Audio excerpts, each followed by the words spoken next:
गुरु कबीर साहब जी, गद्दी नसीम हमारे सदगुरु श्री तत्पत साहब जी, वंदनीय संत समाज, सत्संग स्थल में उपस्थित हमारे साधनारत साध्वी बहनें, भक्त सज्जनों एवं माता बहनों, पूज्यवर ज्ञान साहब जी के विषय में बहुत बढ़िया बातें हैं। सभी संतों ने अपने मुखारबिंद से कहे और मैं अपना अनुभव थोड़ा सा आप लोगों को बताऊं। साहिब से मेरी मुलाकात सन 85 में हुआ है, जब मैं कबीर आश्रम सिवनी के लिए गया था। साहिब का प्रथम दर्शन आरंग में हुआ था।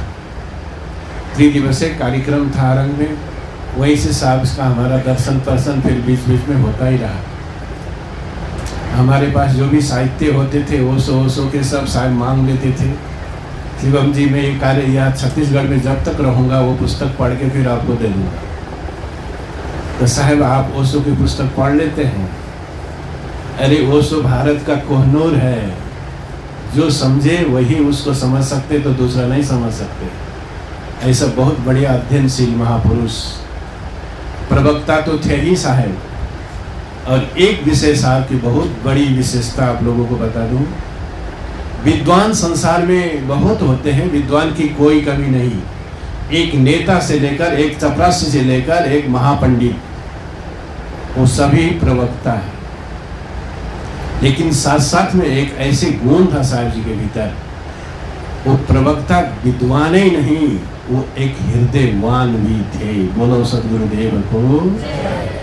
हृदयवान का मतलब थोड़ा समझने के लिए कठिन पड़ेगा कि कथा जो मैं कह रहा हूं कान सुनते हैं। क्या सुनते हैं? और जो आंख क्या सुनेगी? आंख तो मुझे सुनेगी ना। आंख मुझे सुनेगी, 23 घंटा सुनेगी, और कान 1 घंटा या आधा घंटा का कथा ही सुनते हैं। तो वो 23 घंटा आप ज्ञान साहब जी को देखो तो एक सरीखा ही व्यवहार मिलेगा, मुस्कुराते हुए, इतनी सहजता। साहब ने एक दिन कहा, यदि साधु के या सज्जन के भीतर सरलता नहीं है तो कभी वो साधु या साध्वी या सज्जन हुआ ही नहीं। बोलो सदगुरुदेव की। इसीलिए अब वो साधुता, वो सज्जनता हमारे आंखें पढ़ती है और आंखें सुनती है। हम किस तरह से जी रहे हैं आंखें पढ़ती है। और जिसके पास वो आंख में शक्ति है तो ये कथा तो कम सुनते हैं, व्याथा को ज्यादा देखते हैं। हमने व्याथा को कितना पकड़ रखे हैं। तो ऐसे व्याथा से भी मुक्त, अपने आप में सरलता, अपने आप में एकदम निर्मलता रख कर के जो प्रवक्ता थे, इसीलिए वो सोन भी थे और साथ साथ सुगंध भी थे। सोने ही नहीं थे, सोन में सुगंध भी थे। जैसे नारी पुरुषों के विचार में वो हमेशा समन्वय, एक सरीखा देखते थे। वो कभी विभाजन देखना नहीं चाहते थे।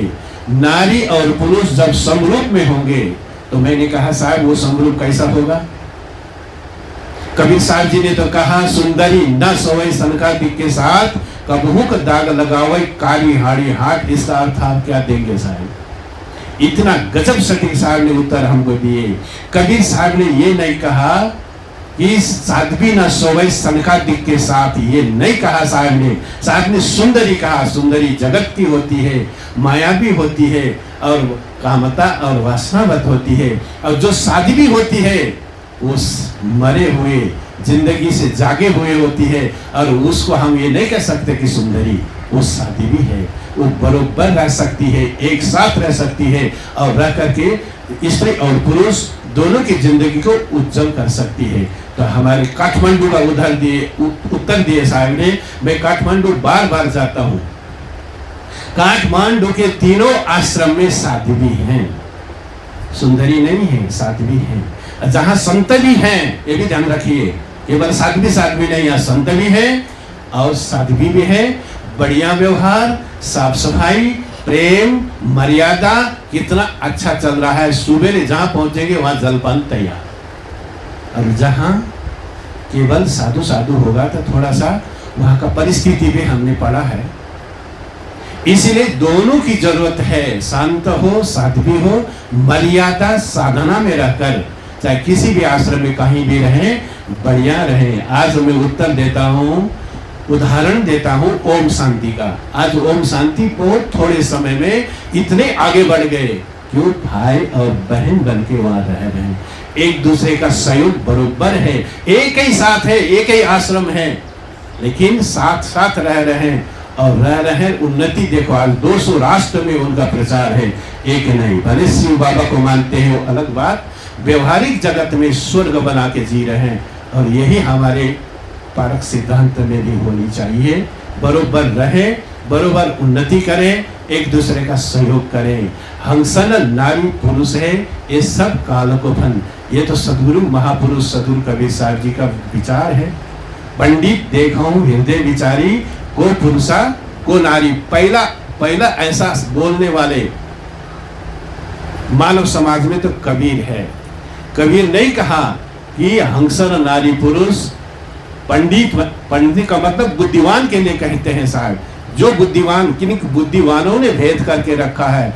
स्त्री ऐसा हो, स्त्री एकदम चूल्हा फूकने वाले अधिकारी, केवल भोजन बनाने वाली, केवल बच्चा पैदा करने वाली, किसने? ये बुद्धिमानों ने कर रखा। तो उसी को साहब प्रश्न करते हैं कि पंडित विचार करके देखो, को पुरुषा को नारी।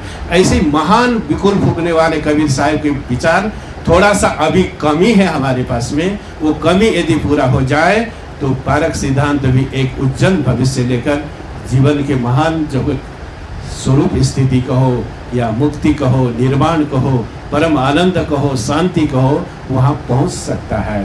तो हमारे श्री ज्ञान साहब जी का ये विचार बहुत बढ़िया था। साहब बहुत समान रूप से लेते थे और सब 2 बार मैंने अपने आश्रम पे छत्तीसगढ़ में कार्यक्रम साहब को कराया। और 93 में और 2018 में साहब जी का कार्यक्रम कबीर शांति निकेतन गातापार आश्रम में हुआ है। तो बहुत बढ़िया व्यवहार साहब जी का, निर्मल व्यवहार। ऐसे व्यवहार हम सबों के भीतर आना चाहिए।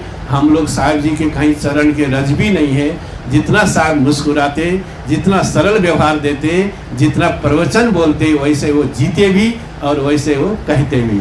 तो हम सबों के भी भीतर में ऐसे गुण, ऐसे भक्ति, ऐसे शक्ति और सामर्थ्य आनी चाहिए। यदि ये सामर्थ्य हमने लाया है तो आज के ये श्रद्धांजलि पूर्ण होंगे और साहब को हम हमेशा याद करते रहेंगे। साहब का शरीर पंचभौतिक तत्वों में लीन हो गया, लेकिन उनका जो याद है, उनकी जो वाणी है, विचार है, उनका जो तस्वीर हमारे भीतर बना है, वो हम जब तक जीते रहेंगे तब तक याद बनी रहेगी। तो सच्ची श्रद्धांजलि ये है साहब जी को कि साहब जी के जितना गुण है, विचार है, वो हम अपने जीवन में उतार सके। ज़्यादा ना कहते हुए हमारे ध्रुव भाई को धन्यवाद देते हुए, आज ध्रुव भाई जी ने ऐसे जो विचार रखे कि साहब जी का यहाँ श्रद्धांजलि दिवस हो, सब संत आए, भक्त आए और कार्यक्रम हो, ऐसा करके जो कार्यक्रम रचा, उनके सारा बाल गोपाल सबको उन्नति हो, ऐसी भावना महापुरुषों के प्रति बनी रहे। धन का विकास, मन का विकास, तन का विकास, संपूर्ण परिवार का ही विकास होता ही रहेगा। दिन दोगुना रात चौगुना सदगुरु संतों के तरफ से पूरा आशीर्वाद, विकास ही विकास रहेगा। तो ज्यादा मैं ना कहते हुए इन्हीं शब्दों पे विराम लेता हूँ। बोला हूँ सदगुरुदेव की जय।